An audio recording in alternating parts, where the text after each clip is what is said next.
Chapter 278, Total Chaos, 3. Bang! Crashing against the trees on the ground, was one of the black-hooded elders.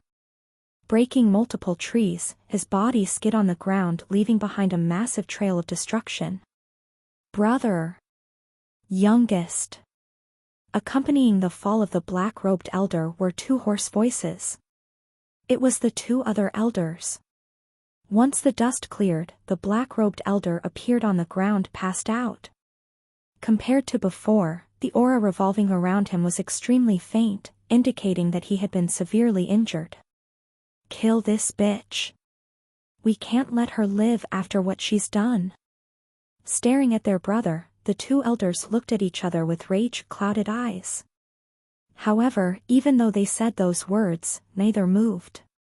The frightening power that Monica had displayed to the both of them had left lingering feelings of fear inside of their minds. To make matters worse, now that their brother was gone, their power had halved. Even then, their indecisiveness didn't last for long as their aura skyrocketed. Staring at them from the corner of her eyes, Monica's orange eyes blazed brightly. Turning her head to get a better look and observing them from her position, she could tell that they were on their last struggle. One more move from her, and they were done for. This was to be expected though. For the past 5 minutes, they had been going at each other non-stop, repeatedly releasing their most powerful moves whenever they could. In those exchanges, Monica had managed to gain the upper hand almost every single time. Now that one of their brothers was gone, the fight was as good as done. Ha! That being said, Monica was also not in optimal condition. Even though her injuries were far lighter than the 3 elders, her stamina wasn't. She estimated that within 10 minutes, her mana and stamina would deplete completely. She had to end things quickly. Raising her sword in the air, the mana within her body surged like a torrent of water as the hue around her expanded rapidly. From below, it looked as though a sunset had appeared from behind her. She looked absolutely majestic. Weiyang! As Monica was preparing herself to finish the 2 remaining elders in the air, on the ground, a terrifying beam of light shot towards a massive black tangible shield that radiated massive amounts of mana. Like a shooting star, wherever the beam passed, nothing but the devastation was left behind as it scorched everything within its vicinity. Boom! Finally, the beam collided against the shield, and a powerful shockwave spread across the area, resulting in a massive crater being created as dust enveloped the area. Once the dust from the collision cleared up, in the middle of the crater there was only one area that remained unaffected. Standing in the middle of it, on top of a small structure, was a mon whose arms were crossed in a perpendicular manner. Levitating a couple of meters in front of him was the black shield. Pushing the shield away from him, Amon provocatively looked at Tassus and mocked. "You think that this kind of attack can hurt me?" Not really. Tassus tightly held on to the rapier in his hand.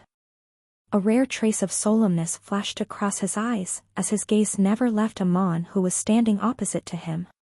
"To be honest, I thought that I would have at least been able to scratch your shield. I guess your nickname is not for nothing." Although he had known about Amon's capabilities for a long time, experiencing them for the first time, he couldn't help but feel like people had undersold just how strong his defense was. It was much sturdier than he had expected. It was so strong that, not even a full-powered normal attack from him left a scratch on it. It was extremely sturdy. Finally realizing just how tough Amon's defense was, Tassus wasn't disheartened. Closing his eyes, he let out a long breath. Suddenly the mana within his body surged out in all directions. After which, slowly, it started converging towards the rapier in his hand. Shee-ying!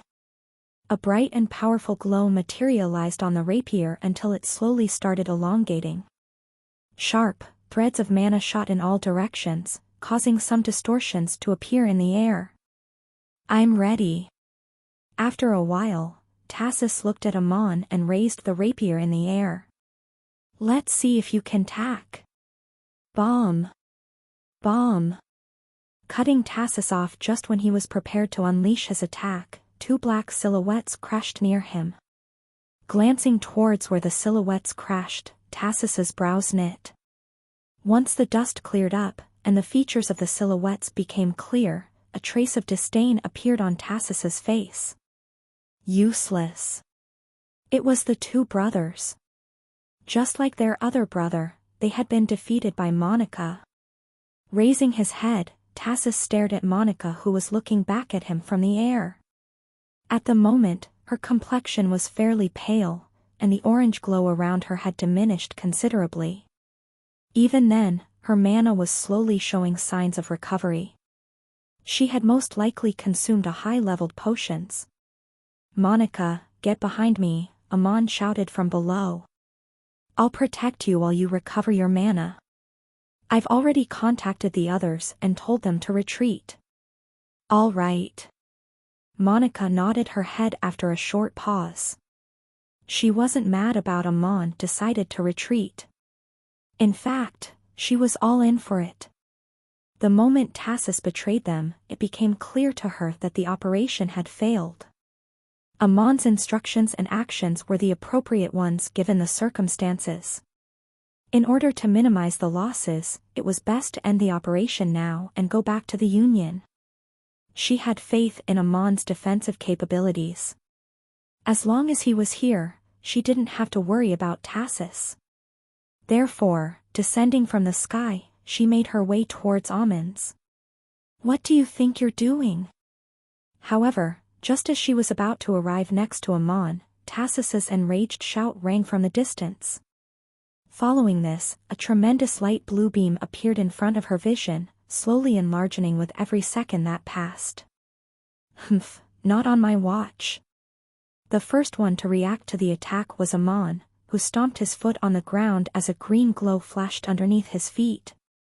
After which, he disappeared from where he was standing as a thunderous roar rang out. Boom! Appearing right in front of Monica with his shield in front of him, the beam of light ruthlessly smashed against the shield, sending shockwaves everywhere. Successfully blocking Tassus's attack, instead of being happy, Amon's brows furrowed tightly. Turning his head right, and looking upwards, Amon's stern eyes swept around as a chill flashed across them. "Come out!" he roared. "I know that you're here. Come out!" "What?" Being next to Amon, Monica was obviously confused as she felt nothing. However, this later changed when. "Oh!" As expected of one of the 7 heads of the Union. It truly is hard to hide from your senses. Startling everyone, a vast and mighty voice resounded over the sky before finally spreading all over like furious rolling thunder. It reverberated beside the ears of a countless number of people, breaking the eardrums of some. Then, like an immortal from the novels, a gray-robed old man whose origins seemed to be Asian, appeared in the sky. With his white hair cascading down on his back, and long gray beard, the old man's presence completely enveloped the surroundings. Upon spotting the old man, Monica's and Amon's eyes opened widely as they exchanged glances with each other. The grip of their weapons tightened. Not looking at the two, briefly glancing at the 3 black-hooded elders on the ground, a slightly disappointed look flashed across the old man's eyes. "Hayes, I really thought that they would have been enough," he muttered in a tone loud enough for everyone to hear. Then, taking his eyes off of the bodies of the 3 elders, his eyes paused on Tassus. A faint smile appeared on his lips. "It's been a while since we last saw each other, how have you been?" Staring at the old man in the sky, Tassus lowered his rapier. Smiling, he bent down slightly. "Never been greater, Vice Leader." "This." Gazing at the scene from below, sweat trickled down my forehead. The pressure radiating from the people in the distance made me involuntarily swallow a mouthful of my saliva. However, this was only before the elder suddenly appeared in the sky. Upon his arrival, my throat instantly became dry and breathing started to become difficult. The back of my hair stood, and I involuntarily took a step back. What is this pressure? Snapping out of it, I looked towards the elder in the distance with a newfound trace of fear. Just the pressure coming from him made me feel as though a heavy train was loaded over my shoulders, and this was considering the fact that he was quite far from where I was. Had I been standing next to him, chances were that my body would have long been pulverized. Just the thought sent shivers down my spine. An old man with gray clothes in the monolith, who is he? The gears inside of my mind started turning as I tried my best to recognize who the old man was. Because barely anyone knew what the executives of the monolith looked like, there were no images of them anywhere. Old man, gray clothes, Asian origin, unfathomable strength. As I was thinking, it was then that it suddenly hit me. In the novel, there was only one person that matched the descriptions of the old man in the distance. Mo Jiahao, the vice leader of the monolith, ranked 2 in the villain ranking, and a ranked villain. It can only be him. The more I thought about it, the more I was convinced I was about the identity of the old man. Unlike the Union where there were 7 heads, the monolith operated differently. They had 1 leader, 1 vice leaders, and 4 elders, each ranked based on individual strength and following. That aside, if he's here. Shh! *T. Pausing mid-thought, a curse escaped from my lips as I stared at Monica and Amon in the distance. If the vice leader had shown up, then they were in extreme danger. No, this can't be happening. Pacing around the room with my hand on my chin, I started pondering about the situation. Mo Jiahao's rank is, whilst Monica's and Amon's are and respectively. Added with the fact that the Tassis is here as well, and his strength is, they stand no chance. The more I thought about the situation, the more I realized how severe it was. Simply put, Monica and Amon were about to die. No, they can't die. They couldn't die, not because they would play a role in the future when fighting against the Demon King, but because their death would bring total disaster upon the human domain. Their death would literally sign the death warrant of humanity. Although the Union wasn't the most righteous organization out there, they were still the organization that shielded humans from the other races and villains. If anything happened to them, then humanity would be doomed. Therefore, if the Union lost Monica, a future ranked, and Amon, an already established rank, then it would deal a devastating blow on humanity as a whole. Without them, the demons in the monolith might take advantage of the situation and directly attack the Union. With 2 of their key members missing, dealing with the Union wouldn't be as much of a problem as it was before. This would unquestionably lead to a tragedy. Damn it, just when I was so close to escaping. I cursed out loud as I stared at the portal in front of me that was slowly forming. There was only a minute left till the portal formed, and freedom had never been so close. But, I knew that this was no longer an option. If the monolith truly did manage to kill both Amon and Monica, even if I managed to escape, within 9 years the whole world would end up being destroyed. Do I really have no choice? Staring into the distance, and seeing Monica and Amon struggling, I clenched my teeth. Fuck. I cursed out loud. Let me catch a break for once. Pouring out all my resentment at the portal, I turned around and dashed out of the room.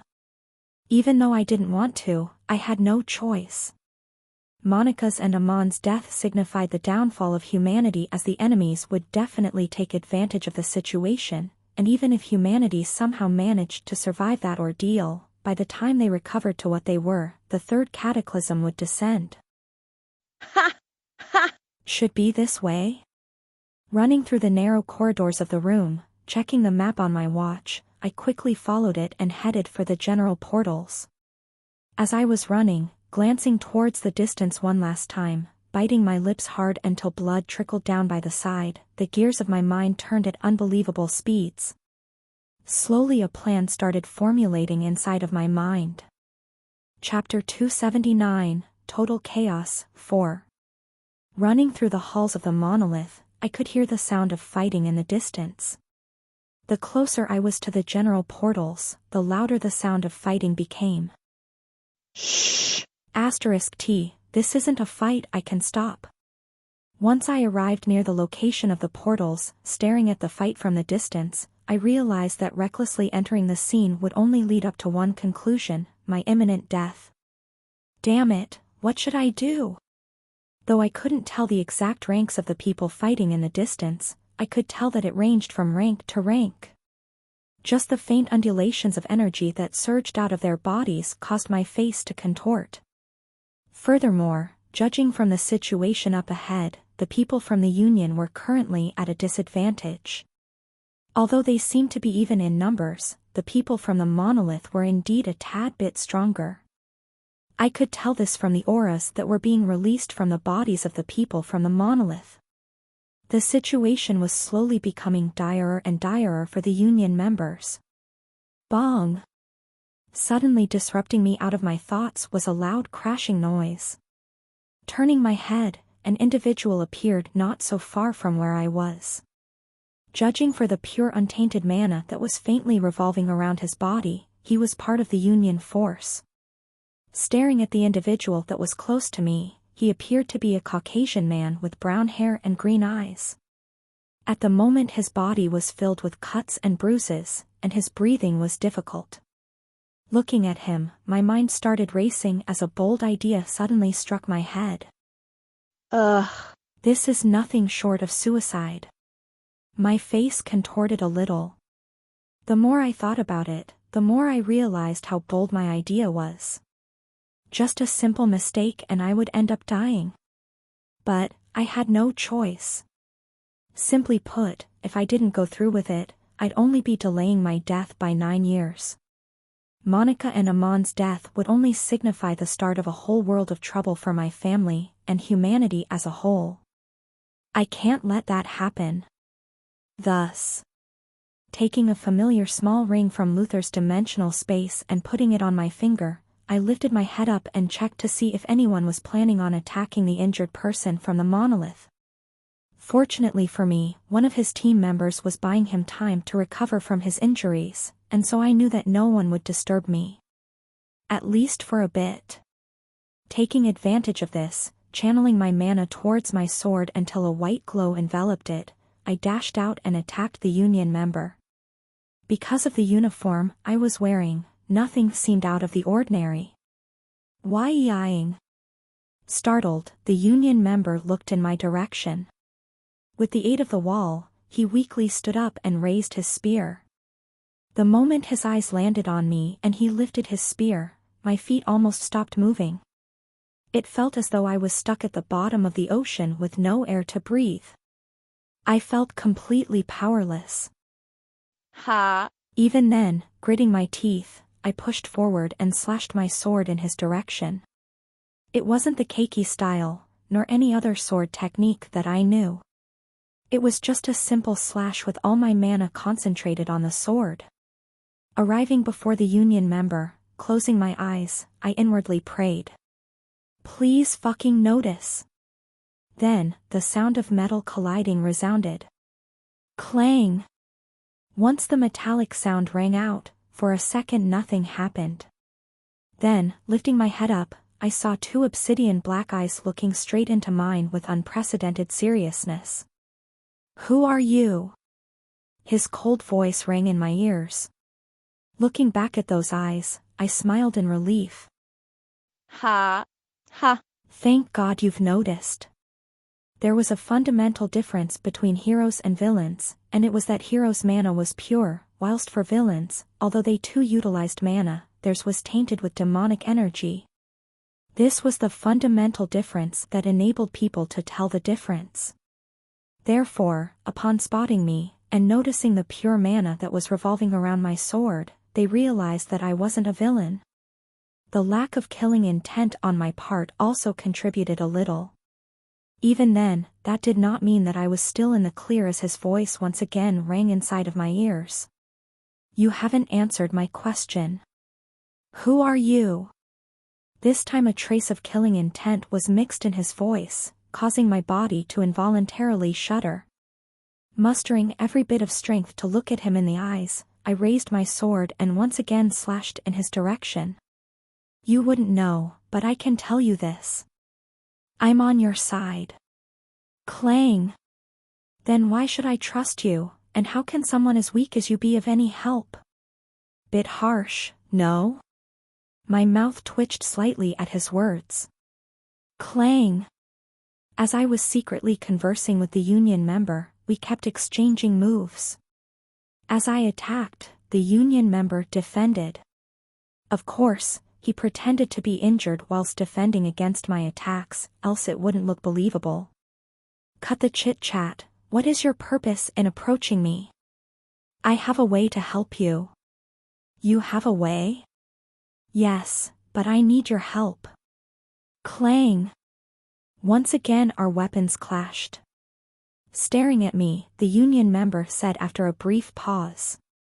Even though I can confirm that you're not a villain, why should I trust you? Cautiousness flashed across his eyes. Listen up, slashing my sword down, the Union member narrowly avoided it. Raising my sword again, I slashed down again. Quite frankly, I don't gain anything by helping you. If we're being real, given your circumstances, the chances of you escaping are nearly zero, right?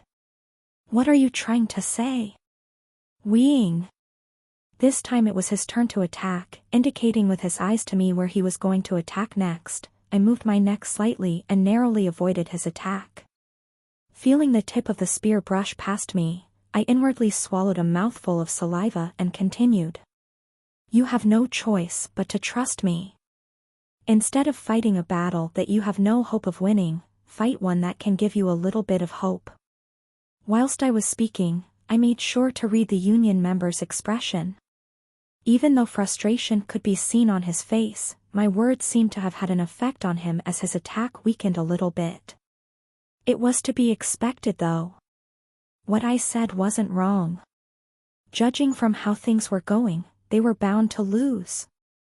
To make matters worse, they couldn't even escape since their opponents were sticking to them like an octopus. The person before me knew this very well. What's your plan then? It worked. The edges of my lips curved upwards, as my heart finally relaxed a little bit. Turning my head and staring at the gates in the distance, I spoke.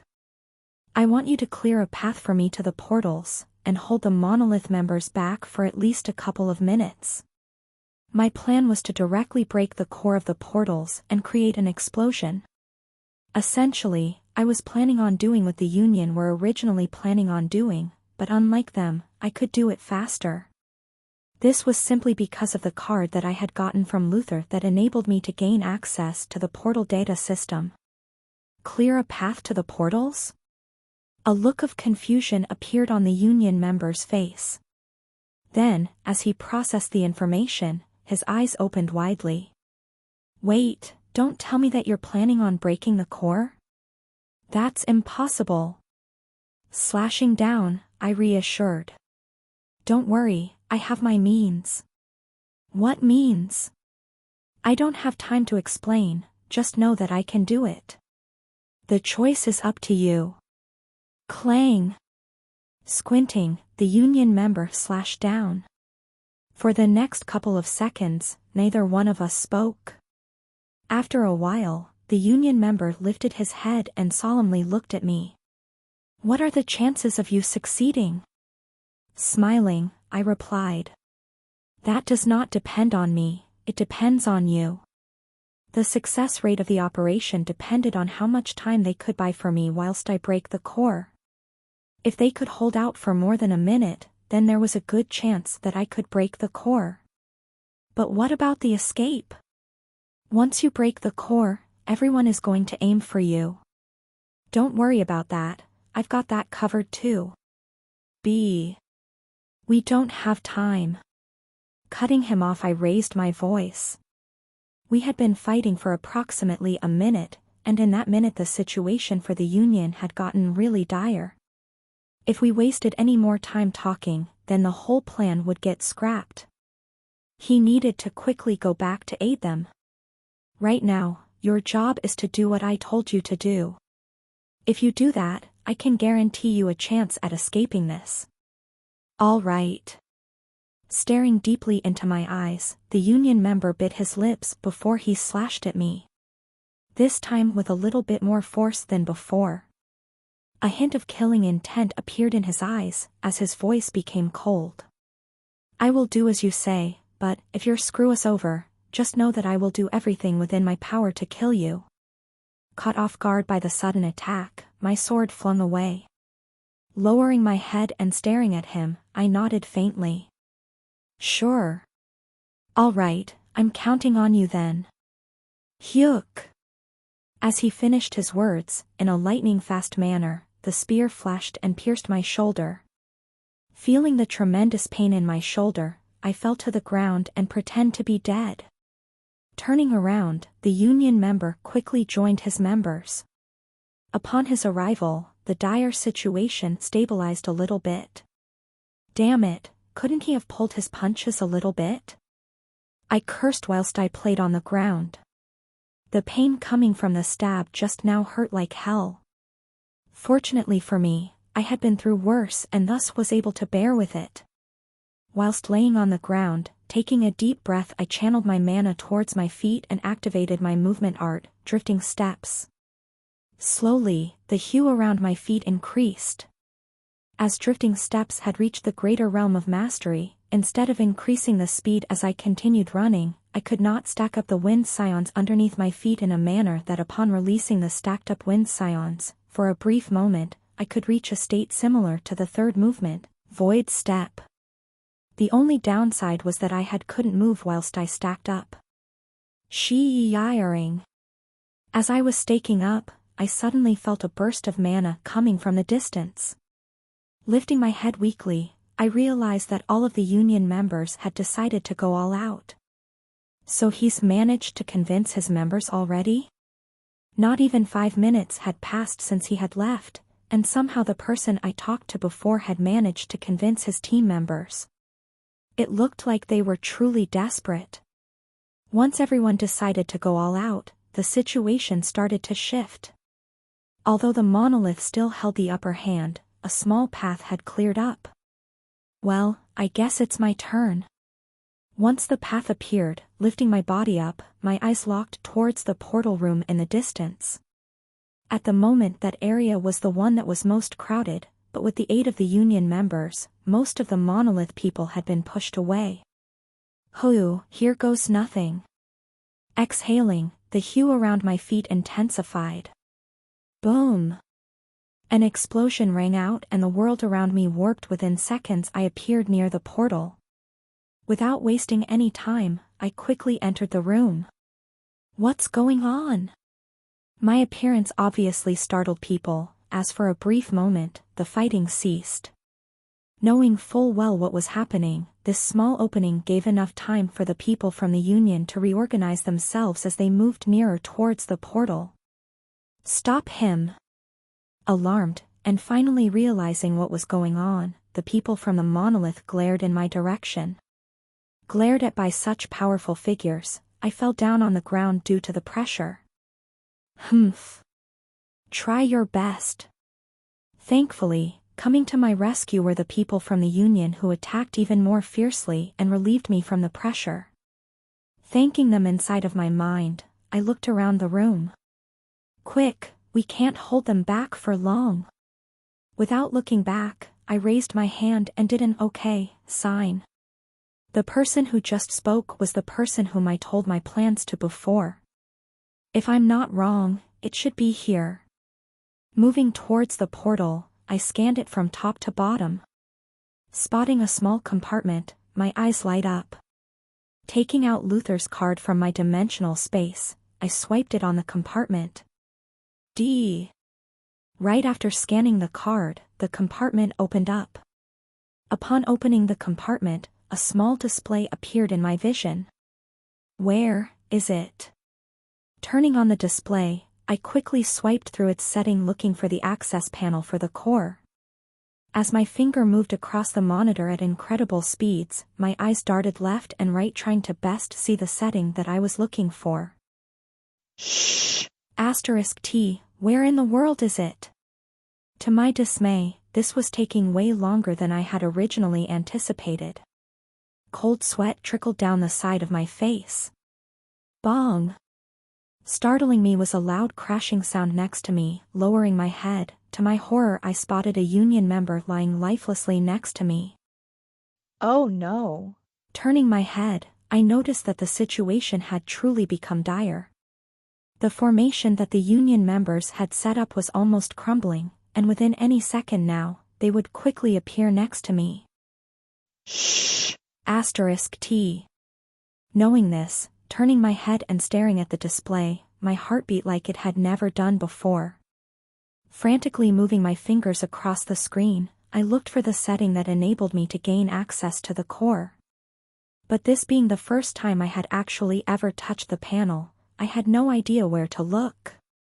Time was slowly running out, and the sweat by the side of my head intensified. Sheeing! Ha! Pained screams echoed from behind me. I did my best to ignore it, as I looked through the panel. Biting my lips I continued to look for the right setting until finally, my finger paused on a certain area. My eyes then light up, and without hesitation, I pressed on the screen. Shua! The moment I pressed on the screen, the gate shook slightly, and the middle of it opened up revealing a black core.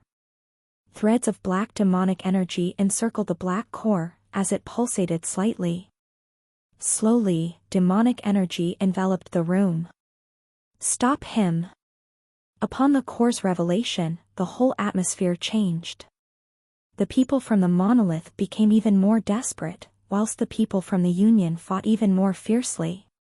Although the people from the Union were dying at an alarming rate, the core had brought hope upon them. As long as they held just a little bit more, then there was a chance that they could escape. Quick, destroy the core! A person from the Union shouted. Without needing to be told what to do, I dashed towards where the core was and unsheathed my sword. Then, pouring most of my mana into it, I slashed down. Clang! A dull metallic sound rang out. Chapter 280, Return 1. Clang! The moment my sword met the core, a dull metallic sound rang out as my sword vibrated from the shock. Accompanying the sound was a small ripple that began to spread all over the monolith. As the ripple spread, all forms of noises began to stop, as countless eyes directed themselves towards me. Crack! Not long after, a subtle cracking sound rang out. Lowering my head, terrifying energy enveloped the area around me, making it hard for me to breathe. Eek! A strange noise escaped from my mouth as I tried my best to breathe. Unfortunately for me, the more time passed, the more difficult it became for me to breathe. That was to be expected though. Compared to back in the dome, the core here was of a higher grade. If back then it took multiple ranked heroes to stop containing the explosion, this time, ranked weren't enough. This type of explosion required the aid of multiple ranked individuals. The pressure was too terrifying. Ha! Ha! Even then, under everyone's stares and powerful pressure, I remained calm. Taking a deep breath, I slowly started circulating the mana inside of my body. More specifically, towards the ring on my hand.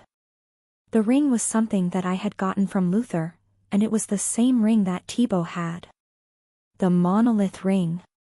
The ring that teleported people to the monolith, or more specifically the VIP portal area. The room that I had been to previously. It was because of the ring in my hand that I did not worry about the aftermath of destroying the core. As long as I had it, I could quickly escape from a dire situation. Come on, hurry up.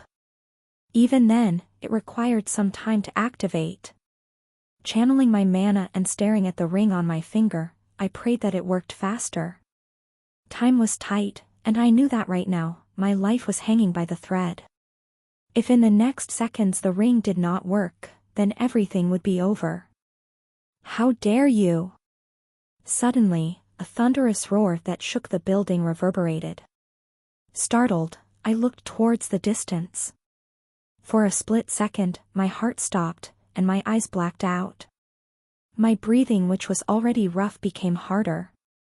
With my hands on my face, as I lifted my head and stared into the distance, the first thing I saw was a pair of cold and chilling eyes that looked back at me with unprecedented bloodlust. I'm going to die.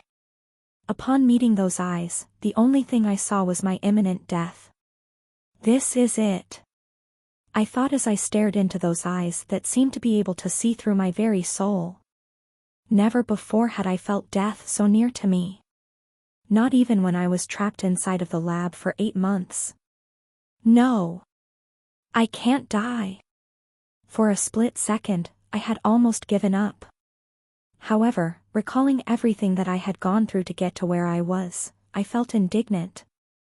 How could I die like this? There was no way. Clenching my teeth and snapping out of my delusion, I found that blood was falling from the side of my mouth and eyes. Even then, not once did I stop channeling the mana inside of my body. My eyes never separated from Mu Jinhao in the distance. Glaring back at him, I suddenly watched as his body disappeared and reappeared a couple of meters away from me. A small smile appeared on my lips as I watched him reappear not far from me. He was too late. Suddenly, the ring on my finger glowed, and my body slowly turned into fine particles as all my senses disappeared. Then, under Mu Jinhao's terrifying glare, my body slowly started to fade away. Wapea! The last thing I heard before I lost all of my senses was Mo Jinhao's blood-curdling scream. Then, everything turned back and my body disappeared completely. Shua. Moments before. Standing behind Amon, with heavy breaths, Monica muttered. Ha! Ha! Why aren't they coming? By now the armor on her body had become extremely faint, and her hair was a complete mess. With one of her eyes closed and with blood dripping down from the forehead, Monica was on her last rope. In her hand was a white orb that pulsated in a rhythmical manner, with threads of mana encircling it. It was the teleportation artifact that could bring them back to the Union. For a while now Monica had been injecting her mana into the orb. By now, she was close to activating it, but there was a problem. The other Union members had still not arrived yet.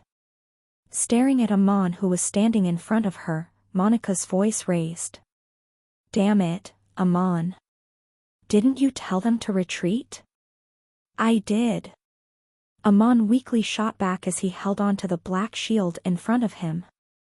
Just like Monica, his state was also not good, as his body was riddled with injuries. In fact, it was terrible. Though others couldn't see it, Amon could feel that most of his internal organs had been damaged to the extreme. He estimated that it would only take one more move from either Tassis or Mu Jinhao to kill him. To make matters worse, the shield in his hand was now filled with cracks. Any minute from now, and he estimated that the shield would give out. They were pressed for time. Damn it! He cursed as he thought of his circumstances. Despite the fact that he was called the Unbreakable Shield, under Tassis's and Mo Jinhao attacks, his shield, which was famed for being sturdy enough to withstand the combined attack of multiple ranked heroes at once, was starting to break. This was the first time it had ever happened to him, and it came off as a shock. What should we do? Disrupting Amon out of his thoughts was Monica, who worriedly muttered. If they don't come back soon, what should we do? From how things were, they were not going to last any longer than a minute. Yet, there were still no signs of the other members showing up. Amon knew this well, hence why after hesitating for a bit, he firmed his mind and said. We have no choice but to leave them behind. Leave them behind? Monica's brows knit. Are you suggesting we escape by ourselves and leave the others behind? With a bitter smile on his face, Amon nodded his head. I know what you're trying to say, but we have no choice. It's already too late, I can't hold out for any longer. What he was saying was the truth. His body was on the verge of breaking down at the moment, and if they didn't escape soon, he would die. Clang! Hyuk! Suddenly another beam shot towards Amon. Reacting in a swift manner, with the aid of the shield, Amon was able to defend the attack. However, right after defending the attack, he instantly puked a mouthful of blood as he took a knee to the ground. Ha! Ha! Amon! Prepare the portal! Amon glared at Monica as he raised his hand to stop her from approaching him. The only reason he had managed to survive this attack was because it was from Tassis, who was much weaker than Mo Jiahao. KHHH. Biting her lips till they bled, Monica silently nodded her head and did as Amon said. You two finished talking? Mo Jiahao's voice rang out. With his cold gaze locked on Amon from the sky, Missouri Jiahao raised his hand. As he raised his palm, the mana in the atmosphere quickly converged towards it as a large translucent hand appeared in the sky.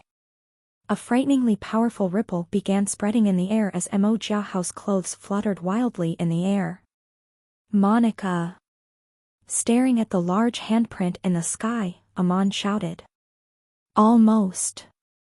Channeling all over her mana in the orb in her hand, a small portal slowly started appearing in front of her. Staring at the portal that was forming above, Mu Jinhao obviously did not sit still. Lowering his hand, he shouted. It's time for you two to Feeling a powerful fluctuation coming from the distance, Mu Jinhao stopped his attack and turned his head. Once he did so, his brows jumped up as his face became incomparably solemn. Below him, Monica and Amon too felt the fluctuation coming from the distance. Turning their head and staring towards where the source of energy was coming from, to their surprise they found a lone individual standing next to the core of the portal.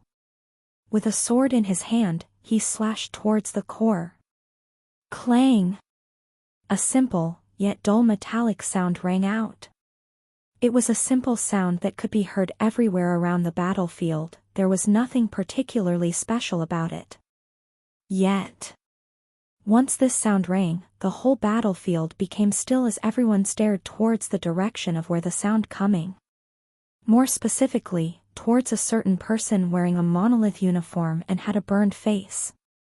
Next to him a tremendous pressure slowly enveloped the surroundings, increasing with each passing second. Feeling a powerful fluctuation coming from the distance, Mu Jinhao's face contorted rapidly.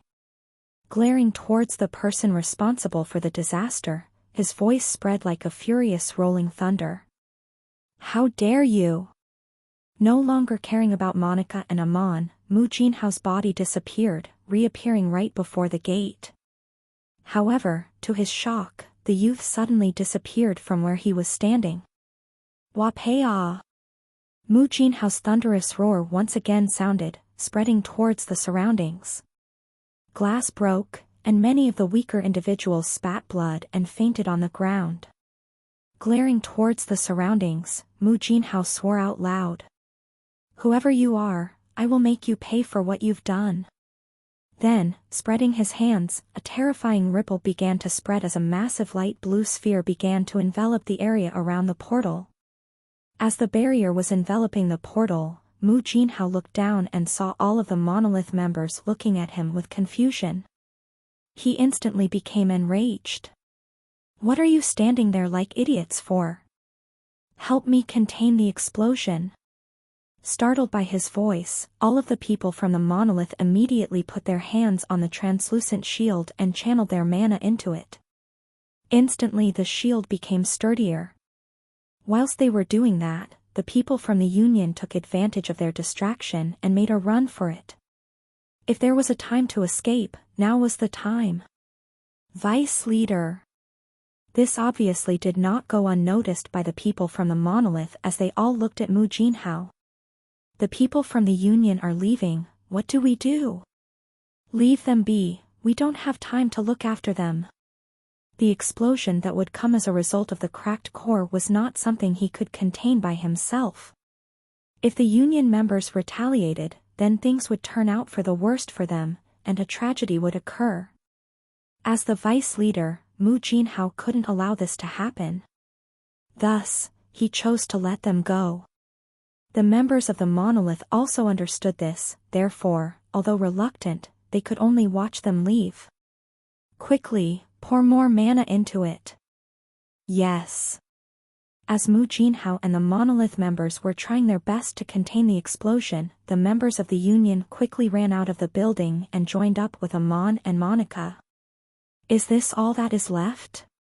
Staring at the members that had just returned, Monica noticed that out of the 15 people that they had sent, only 6 had remained alive. Lowering his head, a Caucasian-looking man with brown hair stepped forward and said, "Yes, unfortunately, these are all the remaining survivors, everyone else died." I see. The losses were much bigger than she had expected. Monia, what are you doing? Is the portal ready? Amon shouted as he urged Monica to hurry up. At the moment his complexion was extremely pale, and even though they were no longer under attack, his injuries looked to be worsening every second. On it. Staring at Amon, Monica lightly threw the orb in her hand in the air. Suddenly the portal that was in front of her stabilized completely. Quick, I can't hold out for much longer. As the portal opened, Monica urged everyone to get in.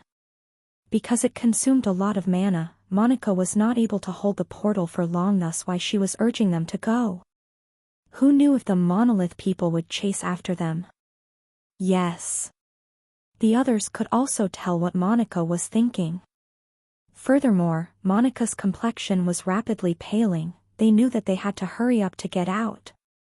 Thus, each member quickly entered the portal in a hurry. Cuck, I'm going in. MHM.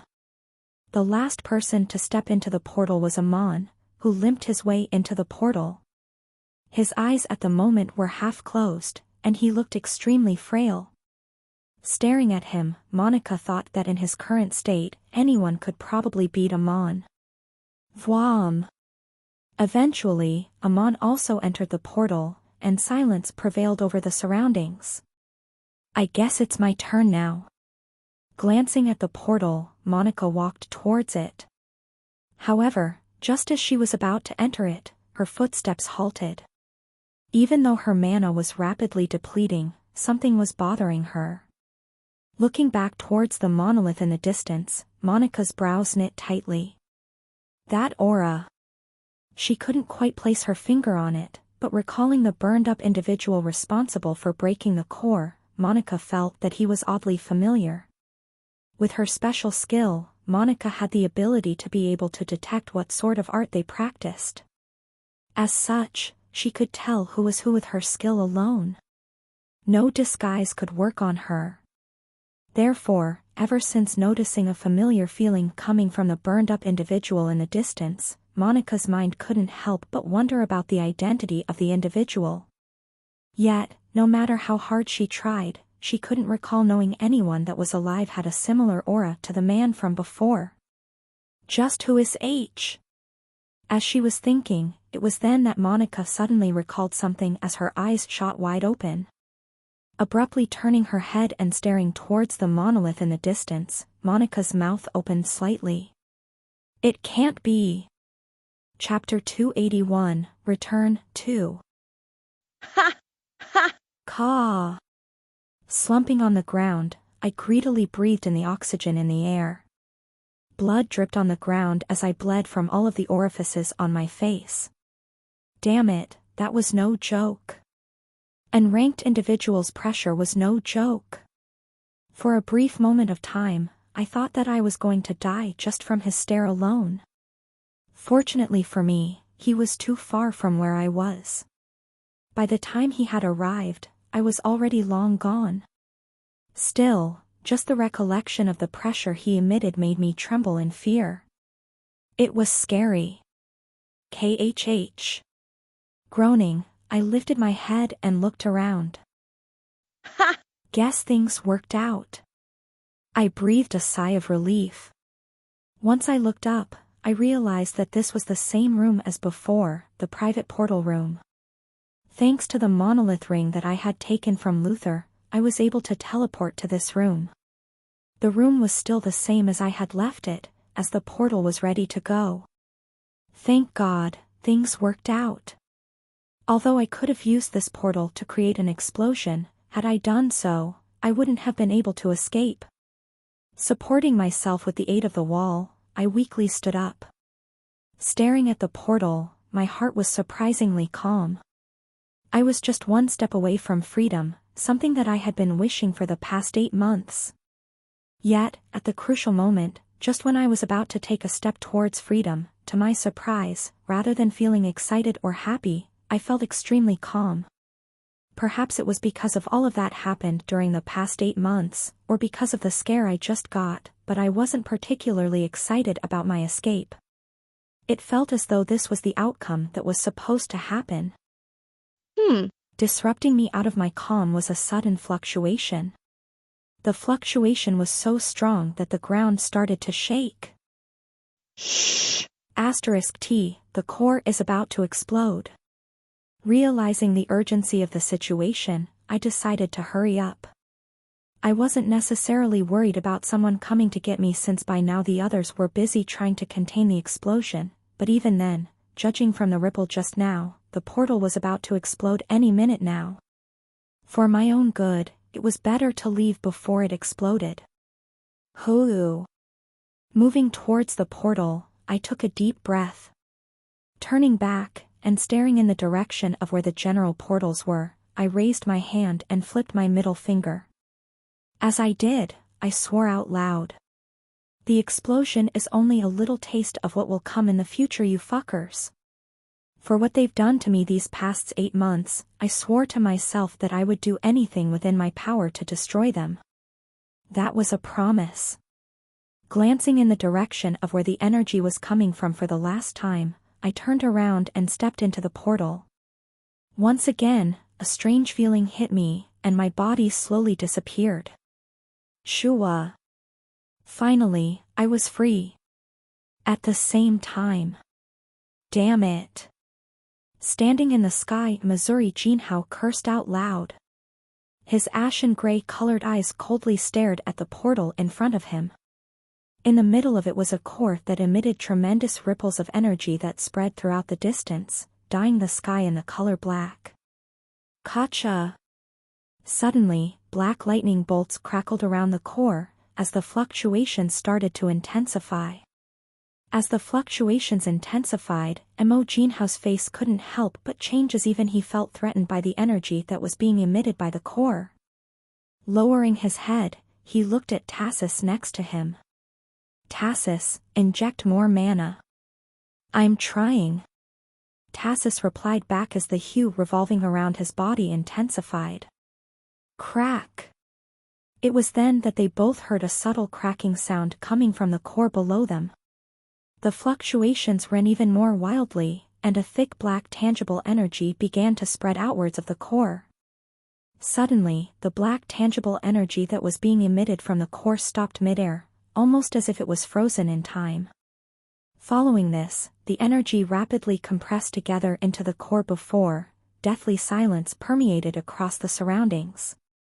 Brace yourselves. Mu Jinhao cried out as his robes fluttered widely in the air. With both hands on the barrier in front of him, a majestic aura sprang out from his body. Following him, multiple different auras sprang up, with Tassus's energy being the most powerful of the lot. Then, the explosion happened. Boom! Like a thunderclap, a deafening sound rang out. The land began to tremble and an incomparably vicious aura began to spread out from the core at unprecedented speeds, spreading throughout the whole barrier that was surrounding it. The energy that was spreading out from the sphere was so strong that it could have easily reduced an ranked individual into powder. Hyuk! With both hands on the sphere, Mo Jinhao's face paled rapidly as the mana inside of his body quickly depleted itself. Next to him, Tassus was not doing much better as his mana was depleting at an even faster rate. Regarding the others, nothing needed to be said as they quickly dropped like flies and spat mouthfuls of blood before fainting. Damn it, how fucking useless. Staring at the scene from above, Tassus couldn't help but curse out loud. The more people fainted, the bigger the burden he and Mo Jinhao bore. To make matters worse, he was already running low on mana due to the fight he had with Amon. This was the worst-case scenario. Crack. Suddenly, Tassus heard a slight cracking sound coming from the barrier. A horrified look appeared on his face as he looked at Mo Jinhao. Staring back at him, Mo Jinhao's face became extremely grave. Crack. Another cracking sound rang out. Following this, more and more cracks started to appear on the surface of the barrier. Shh. *T. Tassus cursed as blood started to flow down from his nostrils. Turning towards Mo Jinhao, he cried out.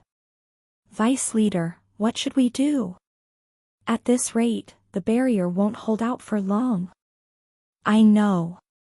Solemnly staring at the cracking barrier, seemingly having come up with a decision, much to Tassus's surprise, Mo Jinhao suddenly closed his eyes. A gloomy expression flashed across his eyes. To think that I would have to resort to this. Mo Jinhao inhaled deeply. Opening his eyes, and raising both hands, terrifying energy suddenly erupted from his body, completely dyeing the sky in the color red.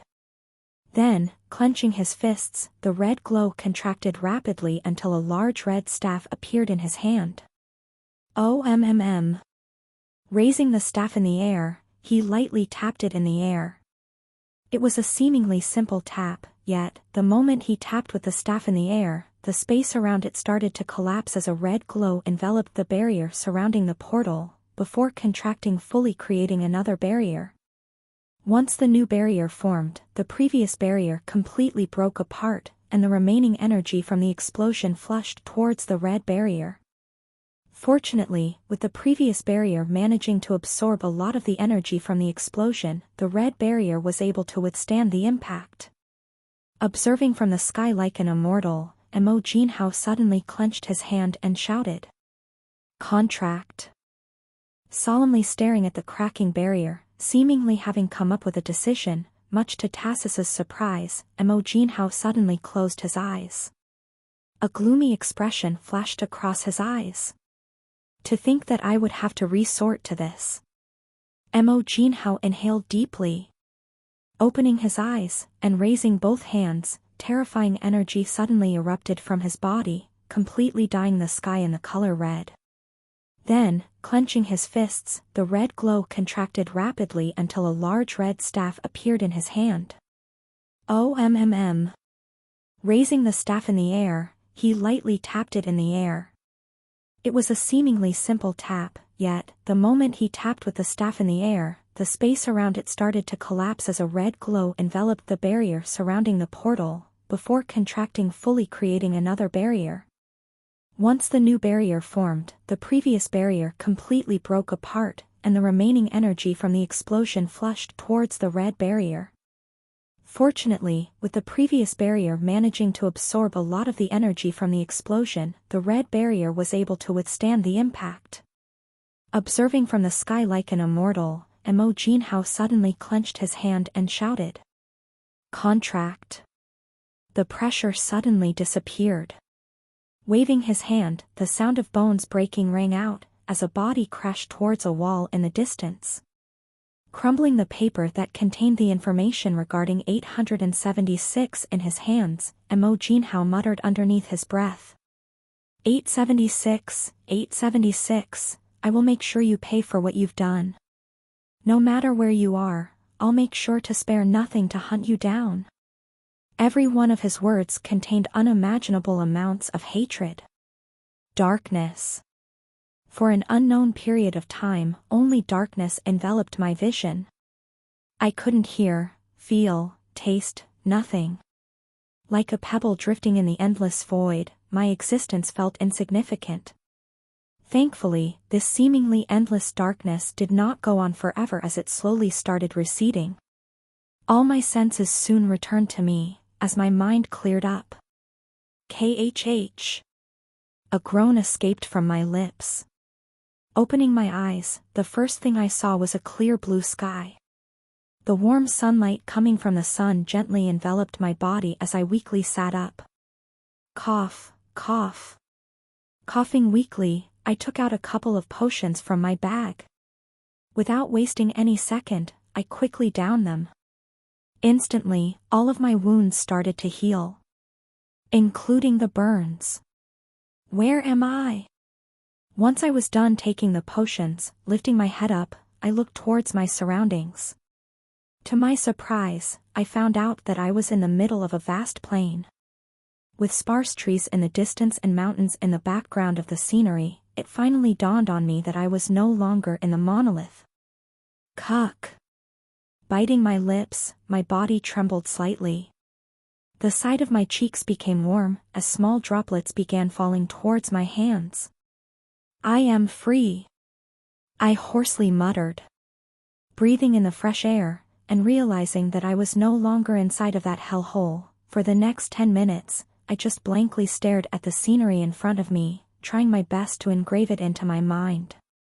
For the first time in a long time, I felt that the world truly looked beautiful. Hoo. Exhaling out loud, and wiping the side of my eyes, I tapped on my bracelet and took out my phone. Turning on the phone and scrolling through my contacts, I suddenly caught a glimpse of my reflection. Is this how I look now? Touching my face, the only word that came to my mind was hideous. Although my burns were slowly healing, they were still there, and even then, the scars on my face did nothing to help me rebuke that thought. Clenching my fists, I lowered my head and muttered. I can't let the others see me like this. For sure the others would probably not mind my current appearance, but I minded. I didn't want them to see the state that I was in. Especially Nola. She couldn't.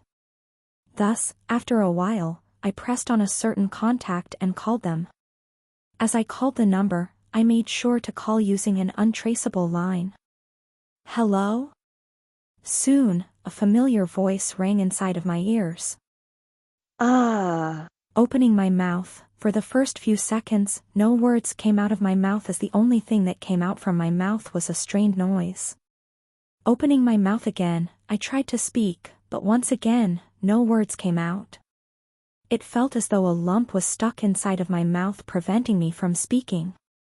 Hello? Who is this? Not hearing a response, the person on the other side of the phone started to get annoyed. If you don't answer, I'm going to hang up. No, no, no, don't hang up, were the words that I wanted to say, but yet again, no voice escaped from my mouth. All right, since you're not talking, I'm hanging up. Seeing that small snake was about to hang up, swallowing a mouthful of saliva, and calming myself down, I finally spoke up. This time, words finally escaped from my lips. Hey, small snake, it's me. Chapter 282, Return, 3. March 20th. At the beginning of spring. Beep, beep. A rhythmical beeping noise echoed inside of a white room.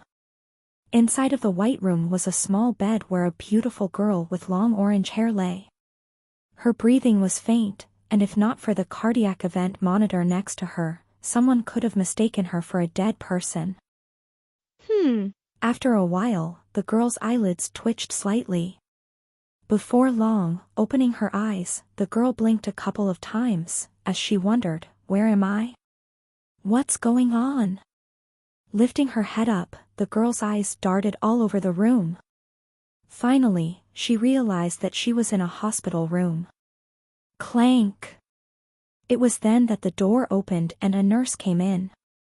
Holding onto a trolley filled with equipment, the nurse calmly pushed it towards the side of the room. Taking out a sack filled with some unknown transparent liquid, the nurse walked towards the bed. However, once she turned around, she suddenly became startled. That was because the patient that she was supposed to tend had woken up and was looking directly at her. Calming down quickly, the nurse put her right hand on her chest and rushed by her patient's side. "My God, you've startled me, are you feeling okay?" Monica absent-mindedly nodded her head, before asking. "Where exactly am I?" "You're in the Union Medical Department," the nurse replied as she checked the force saline that was attached to Monica's arm. The main headquarters of the Union was quite big, about the same size as the Monolith's one. Aside from having all the best training facilities in the world, they also had their own medical department that could treat injured heroes. That was where Monica was currently at. "I see." Ah. It was then that Monica suddenly started remembering what had transpired before. From the betrayal of Tassus, to Imogene's appearance, and the destruction of the core. She slowly started remembering everything. "I have to make an urgent report." Monica suddenly sat up straight, startling the nurse once again. "What's going on?" "I have something to report to the higher-ups. It's really important." The fact that Tassus had betrayed the Union was a serious matter that she had to relay to the others. He was after all one of the 7 heads of the Union. "Don't worry, Monica, everyone already knows." Right before Monica was about to rush out of her bed, a melodious voice suddenly entered Monica's ears. Following this, 2 breathtakingly beautiful women entered the room. One with green hair, and the other with black hair and amethyst-colored eyes. "Donna." "Amber." Monica widened her eyes in surprise. In response, Donna smiled as she and Amber sat next to her. "Looks like you've somewhat recovered." Moving her arm around, Monica replied. "My body is still quite sore though. All that matters is that you're fine." Let's see for how long that is." Given how energetic she is, I wouldn't be surprised if one of her injuries suddenly relapsed. Amber chimed in, laughing merrily. "TSK, what are you trying to imply?" Nothing. Amber covered her mouth as she avoided Monica's glare. Smiling by the side, Donna suddenly looked at Amber and reminded her. "Amber, let's tell her the news first." Ah. "Right." Being reminded by Donna, Amber's face turned serious. Turning her head and looking at Monica, she seriously said. "We've already been informed about Tassus's betrayal. The higher-ups are currently holding a meeting right now regarding the situation. This is what they told us to tell you." "I see." Lowering her head, Monica clenched her fists tightly. After a while, lifting her head up and looking at both Donna and Amber, she asked. "What about the others? How are they doing?" "The others? You mean the people that you went with?" Amber questioned. "Yes." Turning her head, Amber looked at Donna, who was currently frowning. After a while, looking back at Amber, Donna nodded her head. "It's all right, you can tell her." Nodding back, Amber continued. "Regarding the people that you went with, there was a total loss of 10 members, with only 5 making it back, Amon included. His conditions are quite critical as he's currently in a coma with no way of knowing when he'll wake up." Ah. Listening to Amber's words, Monica clenched on the bed sheets below her, wrinkling them slightly. Although she knew that she was not to be blamed, a little part of her felt guilty. Guilty for being unable to realize that Tassus was one of the people working for the monolith. "That aside, Monica, how did you escape?" Noticing Monica's mood, Donna decided to change the topic. Amber, who was next to her, also showed signs of interest as she leaned in slightly. Although they were heroes, they weren't actually working for the Union. As such, they didn't know the full details of what had happened. All they knew was who had gotten injured and that the mission had failed. Lifting her head up, Monica looked at both Donna and Amber. After a brief moment of silence, Monica opened her mouth. We managed to escape because someone helped us. Someone helped you? Donna asked in surprise. Amber too was surprised as she couldn't help but ask. Who helped you? Biting her lips, Monica didn't respond immediately. Monica? Her behavior caught the attention of both Donna and Amber. Having known her for a long time, they knew that whenever she bit her lips, it meant that she knew something. Is it perhaps something that you can't tell us? Donna carefully asked. With Monica being an elite member of the union, she knew full well that some information could not be mentioned by her. If it was that, then Donna would be respectful enough to not pursue the matter any further. However, contrary to her expectations, Monica shook her head. No, it's nothing of the sort, it's just that it's too unbelievable. Unbelievable? MHM. Monica quietly nodded her head. Even now, I'm not sure if what I saw was correct. At Monica's enigmatic words, Donna frowned. Are you referring to the identity of the person who helped you? Yes. Was it someone you knew?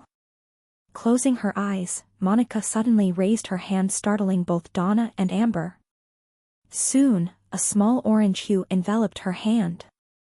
Monica? What are you doing, Monica?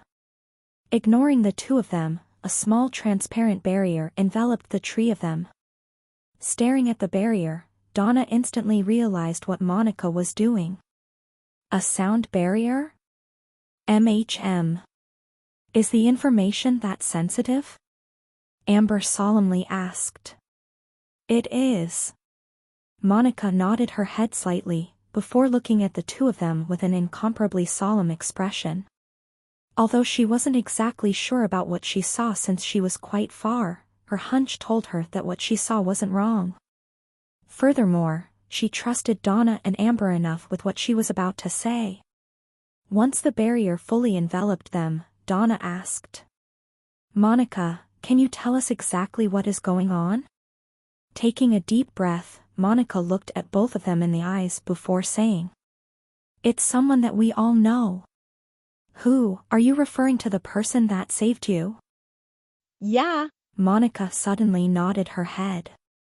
Furrowing her brows, Amber asked. Who is it? Monica's enigmatic behavior had really started arousing her curiosity. Pursing her lips, Monica glanced at both Donna for a couple of seconds before opening her mouth. It was Ren. Following her words, a deep silence shrouded the area. The first one to speak was Amber, who was then immediately cut off by Donna, who stood up in shock. Who is Ree? What? Donna cried out loud. Staring at Monica, her voice raised. Impossible. You must have seen it wrongly. There's just no way. Impossible. Donna was in denial. She could clearly remember seeing Ren get engulfed by the flames. Simply put, there was no way for him to escape. It was impossible. Yet, staring at Monica's eyes and seeing how serious they were, she knew that she wasn't joking. After a while, calming down and swallowing a mouthful of saliva, Donna carefully asked. Monica, are you sure about what you're saying? Lifting her head and staring at Donna's amethyst-colored eyes, Monica nodded her head. I'm positive, I could tell from my power. The person who helped us was Ren. Ah. Slumping back on the bed, Donna let out a small sound. At the moment it felt as though her whole body had lost all of its strength, as held her head with both hands. But how? You clearly saw how he died. How did he survive? I want to know that too. Guys. Disrupting the duo was Amber. With a confused look, she asked. Who is Ren again? At her question, Monica and Donna looked at each other before coming to a sudden realization. Aside from the two of them, Amber had only met Ren once. She obviously did not know who they were talking about. Turning her head towards Amber, Monica thought for a moment before asking. You know the student you've met in the auction? Yes. Squinting, Amber slowly nodded her head. Isn't he supposed to be dead? Why are you mentioning? Wait, don't tell me. Amber's eyes suddenly opened widely. Staring at her. Monica silently replied. That's right, he is Ren. Wait, what? This time it was Amber's turn to be startled, as a look of disbelief appeared on her face. Are you saying that your student is still alive, and is also the person who saved you to boot? This honestly sounded ridiculous to Amber. From what she remembered, that student's aura was quite weak. Nowhere near or rank. How could he have possibly have helped them when he was so weak? She couldn't understand. Furthermore, she had also seen his death live on television. Quite frankly, although she could have survived the explosion, she didn't believe that she would have been able to do it without getting seriously injured. For someone whose rank was around to have been able to do it, Amber was quite skeptical. Turning towards Monica, she asked. Did you get a clear look at him? How did he look like? At Amber's question, Monica's face turned a bit strange. What's up with your face? You didn't? Waving her hand, Monica shook her head. No, I saw. Then what is the problem? Scratching the side of her nose, Monica hesitated for a bit before replying. Although I know that he was Ren, he didn't look like Ren. This time it was Donna's turn to become confused as she asked. He didn't look like Ren? Then what did he look like? How should I say? Crossing her legs on the bed, Monica mused for a moment before replying. His face was completely burned. He had no hair, and he had the same colored eyes as Ren. Burned? No hair? Blue eyes? Listening to Monica's words, a few words suddenly caught Donna and Amber's attention as they looked at each other. Their faces suddenly became inexplicably serious, as Donna asked. Did you notice anything else about him? Like were there any scars on his face? Scars? Monica frowned. Now that you've mentioned, there could have been, but his face was quite burnt and he was quite far, so it's possible? He's also bald if I don't remember incorrectly. Oh, God. Amber suddenly muttered out loud. Next to her, Donna's brows furrowed tightly as she hastily took out her phone. Reading the mood of the room, Monica's face became serious. Hey, what's up with you two? Is there something wrong with what I said? Rather than answering, Amber looked at Donna, who kept scrolling through her phone. After a while, looking at Monica, Donna flipped her phone and asked. Does he perhaps look like this?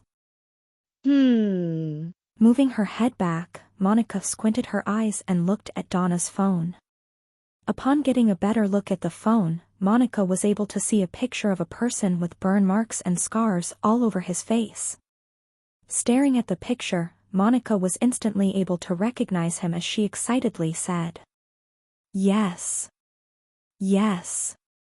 That's it. It's him. That's Ren. Monica.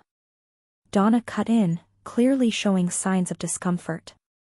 What? Rather than just tell you, it's better to just show you. Tapping on the picture on her phone, the picture shrank and an article appeared. The moment Monica took the phone and read the article, her eyes dilated and her face paled. What? VRRRRR. Laying back on a tree, I could faintly hear the sound of a car engine roaring in the distance. Before long, a massive black vehicle appeared in the vast plain I was in. Soon the car stopped, and rushing out of it was Small Snake, who cried out. Ren. As I watched his lanky figure run in my direction, the edges of my lips curved upwards as I couldn't help but think. The name Stick Like Human really does fit him. From where I was, he really looked like a stick. Had to give it to Angelica, she was spot on with this nickname.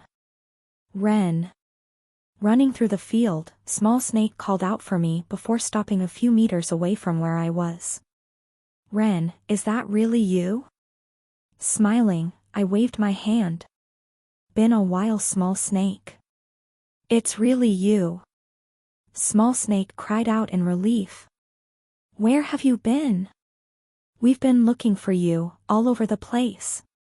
We've tried searching for you through a face scan and everything. No matter where we looked, we couldn't find you. Is that so? Yeah. Exhaling, with the support of the tree behind me, I stood up and moved towards the car in the distance. Huh? Well, it's a long story. A long story? Yeah. It's one I don't really want to recall. The memories of my experience at the monolith weren't something that I wanted to recall. Those were some of the darkest days of my life. I see. Understanding my words, Small Snake didn't ask anymore. Following me from behind, Small Snake hesitated before suddenly asking about something else. By the way, what happened to your face? Fully expecting Small Snake's question, I entered the car and sat on the rear seats of the car before half-heartedly replying. Nothing much, I was just trying to boost my fire resistance. Who? Taken aback by my answer, Small Snake raised his head and looked at me from the rearview mirror. Fire resistance? What are you talking about? I'm just messing with you, drive the car, I'll explain more later. Smiling, I waved my hand and urged him to start the car. For now, all I wanted was to rest.